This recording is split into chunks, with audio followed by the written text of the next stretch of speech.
Let's hunt down this, whatever this is. Is that a piece of fluff? Fuck all that. Hello, everybody. Welcome to Eating a Sheet of Paper a Day. A bit of a small milestone here, day 810.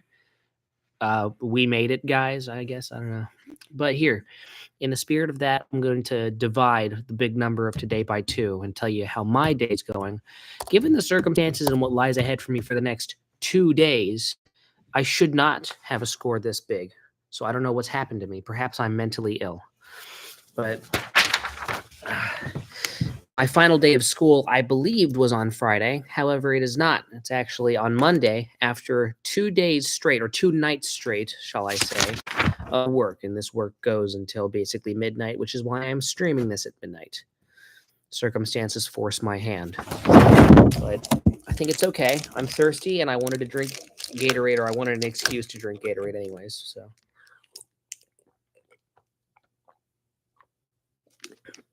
Oh, that's good.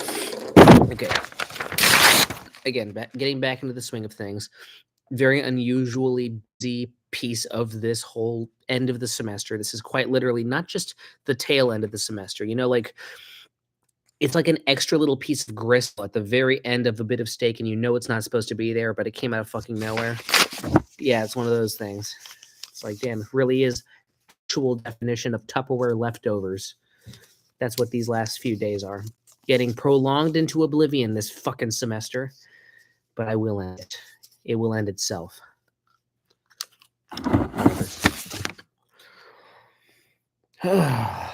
Deep breath, everybody. And by everybody, I mean, I guess just me. There's nobody here. And views are down significantly.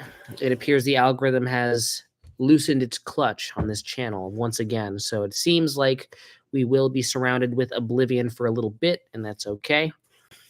I think so for the best. It'll make us appreciate the glory days a little more and when they come next. And it seems like they're coming a lot more frequently. The breaks in between the view spikes appear to be a lot shorter. I mean, that's the idea of exponential growth on YouTube, right? What's interesting is you see a lot of channels with hundreds of subscribers. You see many channels with subscriber counts in the double digits, like 10 or maybe 16 or 67 or something.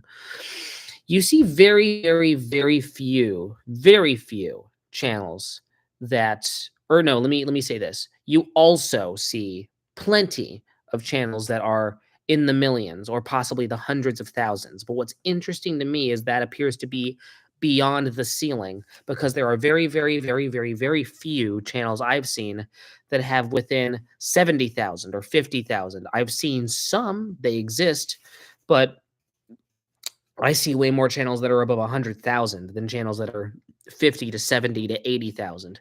It seems like 100,000, there is some sort of thing that happens when the algorithm senses that your channel is over 100,000 subscribers, and it treats your channel differently. There is an actual preferential treatment. You're treated like YouTube royalty, and you can experience exponential growth, but it's a lot more selective.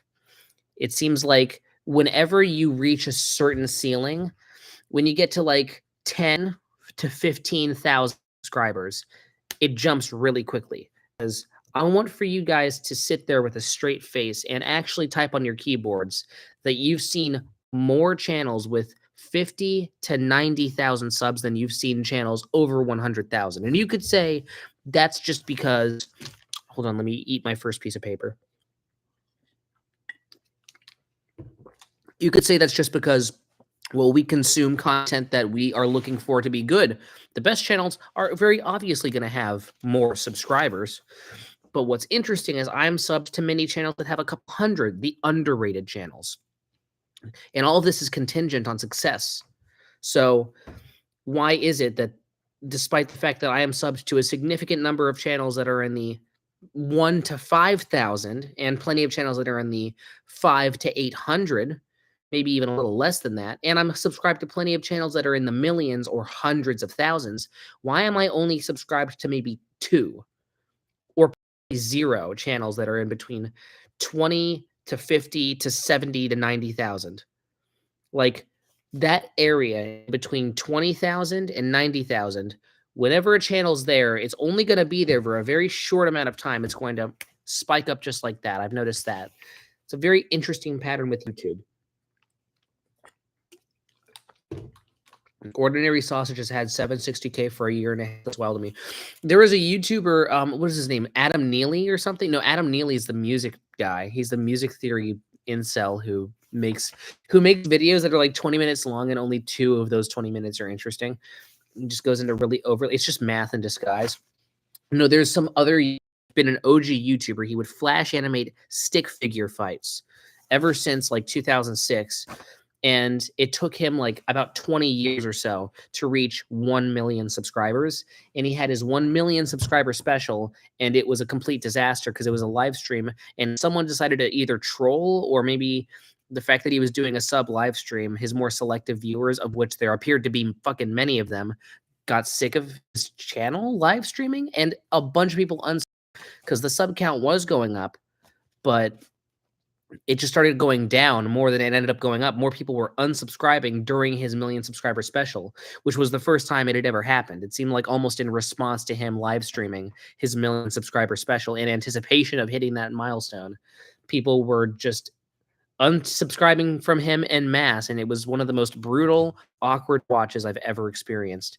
Just watching the hope fade from his eyes. And yes, he did decide to, he was very shy and he didn't do a face reveal for a long time. He did a face reveal and put himself on camera for that whole 5.5 hours. And guess what? It's been 4 years since that stream, and he's still at like 990 something thousand. He is still not crossed over, and he was literally like 100 subs away from being to 1 million. And people just decided to be trolls and just unsub from him. Yeah, no, it's telling me that you're the only viewer right now. I mean, big damn surprise. It's like 12. It's midnight. I shouldn't be awake. You shouldn't be awake. Those who are not here are making the right to call, But send me to. Thank you for being here anyways. I can find the, what is it called? The purple cloud and the silver lining, or whatever it's called. Oh, no, the silver lining and the cloud. So, no, I appreciate you being here. I think most streams are going to be better than this. In fact, this is honestly a borderline. This is like the equivalent of like when you go to the Bundt cake store and it's like the teeny tiny sampler and it's not enough to satiate one man, but people just eat it anyways because they're obligated to. That's what this is. That's what this shit is. It's like, no, thank you. I appreciate it. Well, Mr. 2, I appreciate your appreciation, and I just appreciate you in general. I appreciate people who take the time and effort to communicate with me on the internet while I'm eating paper on camera. I'm a made man, as you can see. But yeah, I'm planning on doing it because these are the least optimal conditions for a live stream. But once this semester's over and I have this bullshit out of the way and my late work nights are amidst a more manageable schedule, which I am very proactive in working on, as a matter of fact. In fact, I already have my new schedule in which I only plan on taking 2 classes for the whole fucking semester. That's done. I'll pick an extra shift at work, but it can't be as bad as it was before. Like, that's actually impossible. So I'm excited for things to get not textbook easy, but easier. It definitely won't be easy by any stretch of the imagination, but it'll be hella easier than what it's been, which has been extraordinarily difficult. I appreciate the time you take to eat paper. Did you find inspiration from Dog Shirt that ate paper until Jason Segel ate? I have not. I don't know who either of those people are. Dog Shirt. As a YouTuber, you could make any name for yourself when you make Dog Shirt. I mean, that's a good name. I think that's what makes it so great. Jason Segel. See, that's just boring. That's just his name. Come on, man. Can't you just at least add an extra middle initial to your name? Like, be creative, bro. But, oh, I see. Dog Shit was following Jason Segel, and Jason Segel never ate his face. I'm not interested in eating anyone's likeness. I want for this series to be universal. I don't want for it to be contingent on someone's facial image. This is beyond faces. This is beyond people. This is about establishing presence and making yourself stronger for survival. Now, this transcends any type of organism. We could all be subterranean centipedes, and I would still have this entire thing. I mean, we could be anatomically different creatures, and this would still make sense. This is about ingesting foreign substances that makes your innards stronger, which in turn makes you stronger, and what does not kill you makes you stronger. I'm glad you think my hair is wild. I've been really practicing in the mirror, making sure that it's as shitty looking as possible, so I appreciate the compliment. And paper, thank you. One thing we were talking about was sub counts on YouTube and how fascinating I think it is that we know numerous channels personally, each of us. I can make probably like a $50 bet, which I'm not going to do because I know I just get my money back because I'm 100% confident about this. But I could make a bet, I would win it, that there is a significant number of channels we know that's about 100, 200, maybe even like a channel that has 18 subscribers. Maybe it's yours. And we know plenty of channels that are in the maybe 1.5 thousand range. And we know plenty of channels that are about 100,000, maybe 200, 300, all of the hundreds, and then into the millions. We all know channels like that.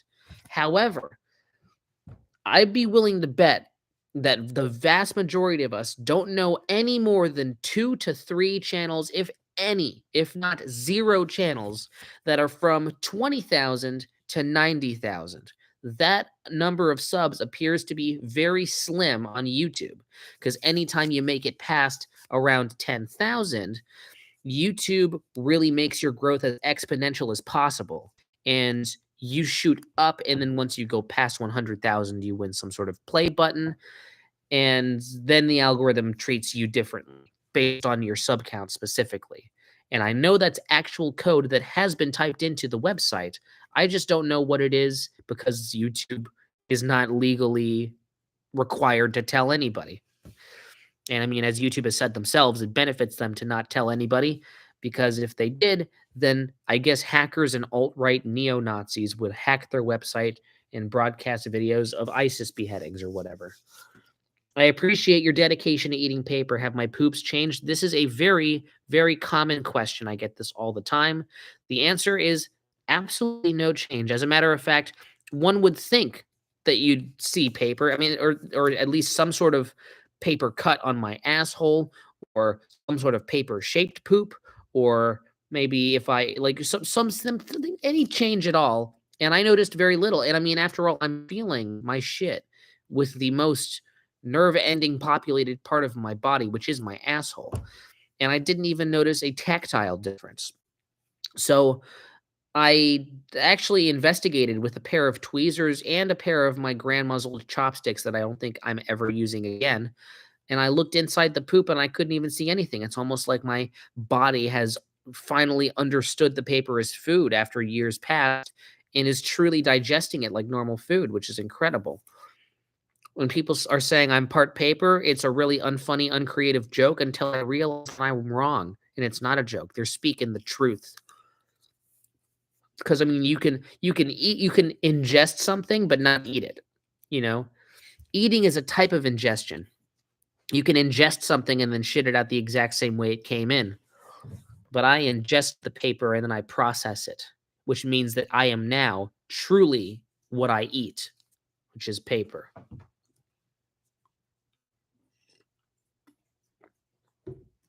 Okay.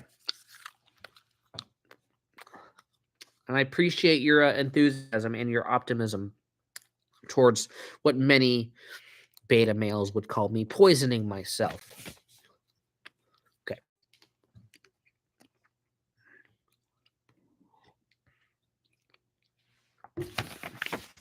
It's so much easier with the Gatorade, I'm telling you. There's just something about room temperature water from my tap that's probably already dirty and has lead in it. That just something about it just doesn't make any of the paper taste better. So when it's refrigerated, cold, and sweet, it just really it turns off every sense that the paper just isn't for me. There's everything about the sensation of eating paper that tells me, damn, this is not edible. You shouldn't be doing this. Just the Gatorade switches all those sensors off. And that's what I want, man. God, I'm so tired. This will be over soon. It's just I keep forgetting sometimes how big 8x11 sheets of printer paper are.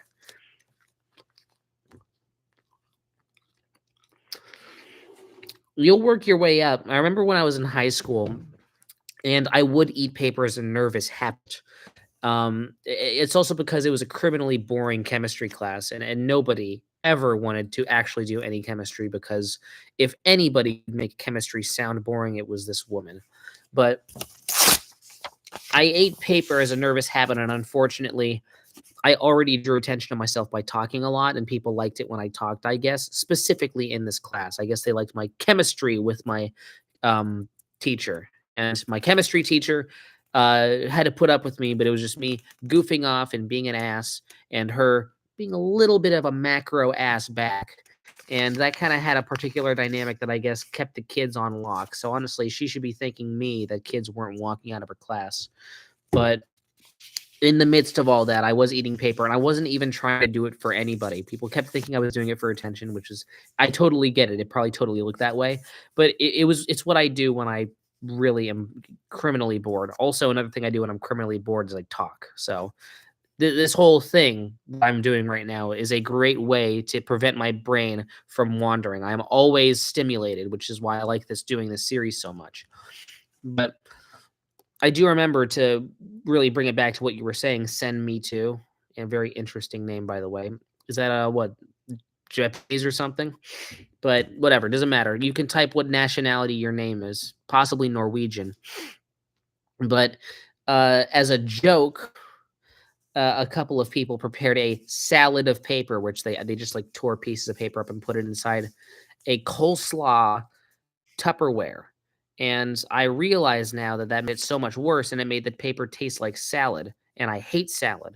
The only thing even close to resembling salad that I will ever eat is a bag of jelly beans or a bowl of cereal with milk in it.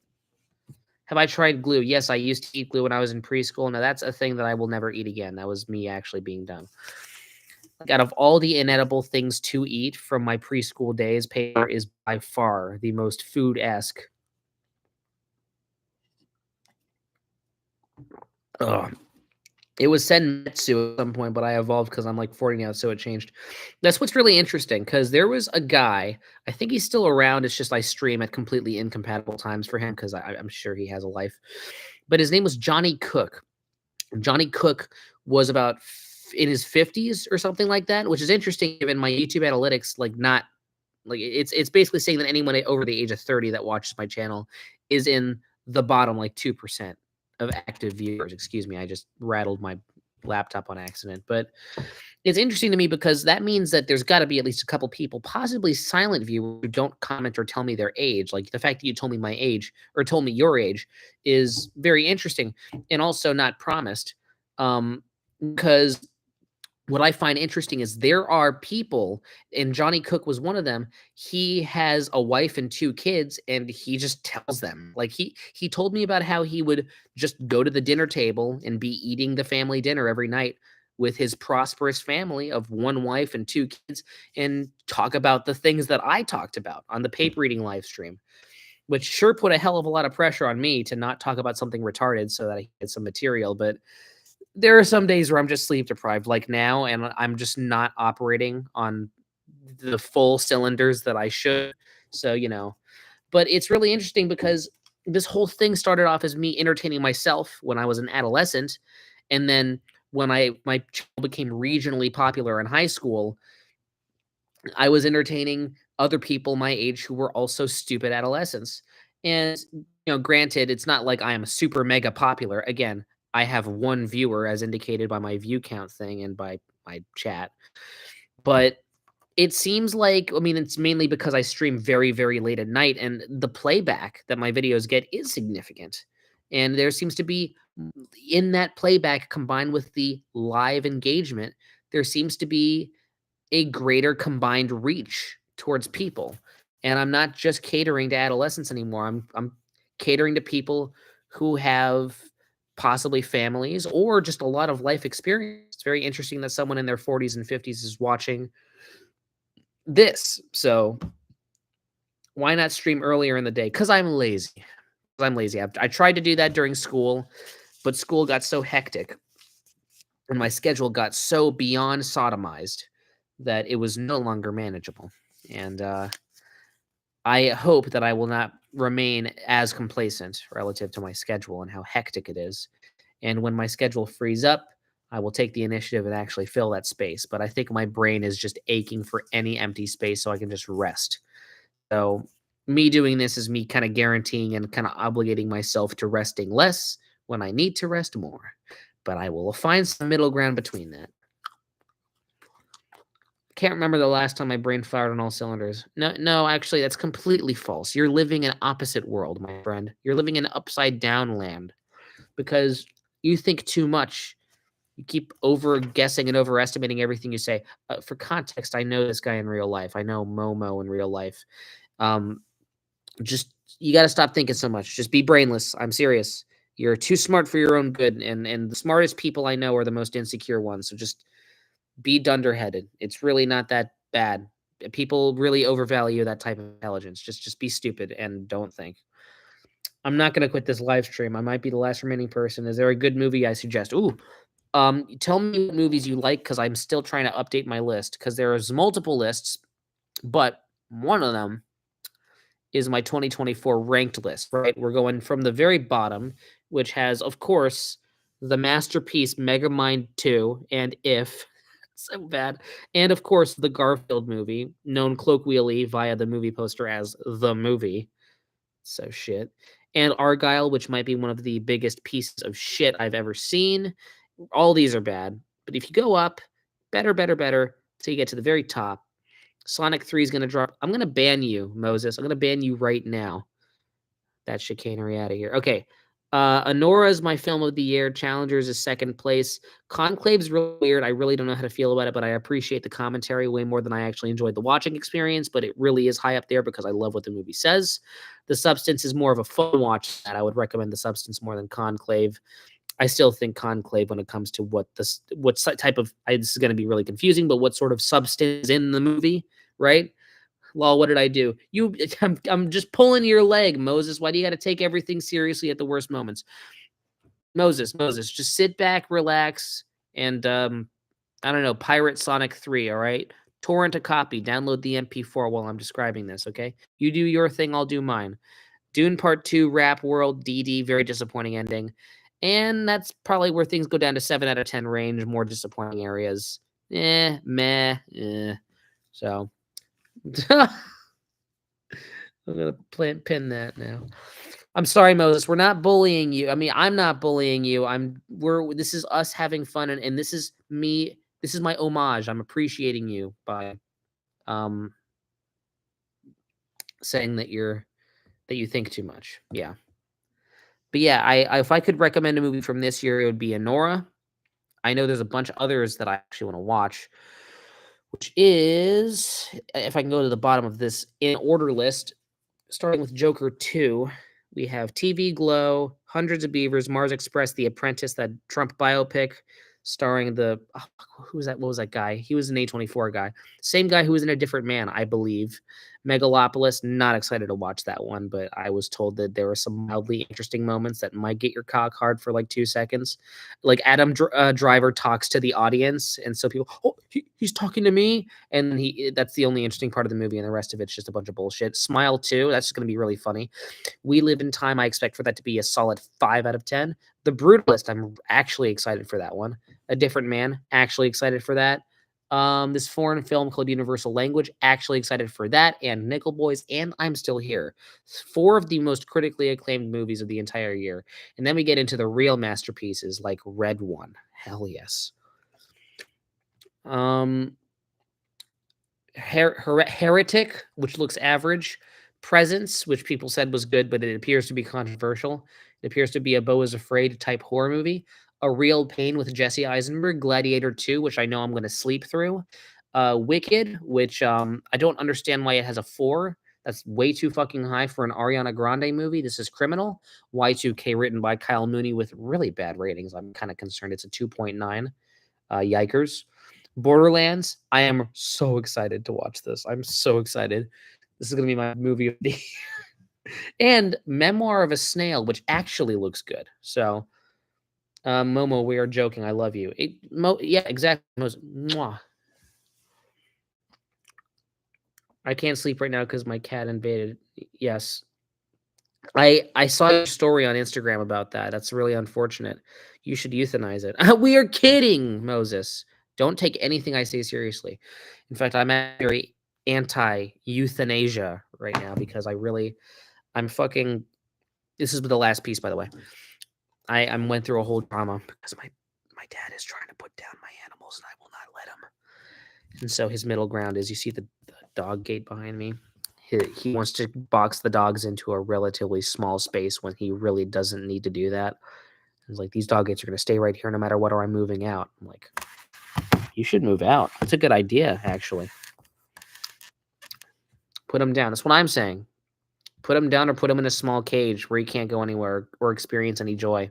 And he can't get taken out to poop, so he just takes a shit in the small enclosed area till it builds up and there's mold. Lots of flies.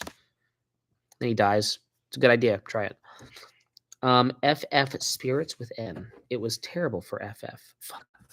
Fast and Furious? That can't be it. Spirits Within. If they called a Fast and Furious movie Spirits Within, that would be so fucking. That would be. I mean, Fast and Furious is already not something to be taken seriously, but I think that'd be a whole other level. I want to look up Spirits with. Oh, Final Fantasy. It looks like Star Wars: The Clone Wars. You know what this looks like? It looks like the Polar Express before the Polar Express. It's interesting. It's a 2.7. Jesus, that is brutal. Square Enix, hire this man. No. The missing link between Shrek and the Matrix. Okay, the reviews of this are brutal. But with that said, I should still try and bookmark it. Steve Buscemi's in it. Like, what? How can I not watch this? Okay, I'm gonna put that on my watch list right now. As you can see, I'm not a two-headed snake. It's actually on my watch list. I would never lie to you. It's awful. Don't bother. Why do I look at my phone before I look at live chat? I should just look at live chat first. All right, this is the last piece, boys. I plan on doing live streams regularly, so I do apologize for cutting this a little shorter than it could. But because my live stream and video upload schedule is unpredictable as hell, send me to, you don't have to be here every single night. In fact, I think it's best for our circadian rhythms and thus our sanity if we don't. But I think it's a good idea for you to stick around and whenever you can, catch them. I plan on doing them earlier in the day, possibly in the morning or maybe afternoon, like maybe 12 o'clock, lunchtime. I want to make paper my lunch meal. If I can do that, there will be better viewers, better views, better everything, better videos, better Brian, better outlook on life, better schedule, better sleep, and as a result of that, a better me, which I think I might have just reiterated over that point 3 times. That just shows you how fucking tired I am. So I'm going to go to bed now, but thanks for watching. Eating a sheet of paper a day 810, I think. I'll see you all later. Make sure to live, laugh, cry, and also not die. It's 3:30 a.m. Jesus Christ. You do not live around here. It's 12:30 where I am, so have fun in Missouri or wherever the hell. And I'll see you all tomorrow. That didn't rhyme. What the hell is the thing I say? Make sure to live, laugh, cry, and also not die. And until next time, this is goodbye. Goodbye. Okay, there we go.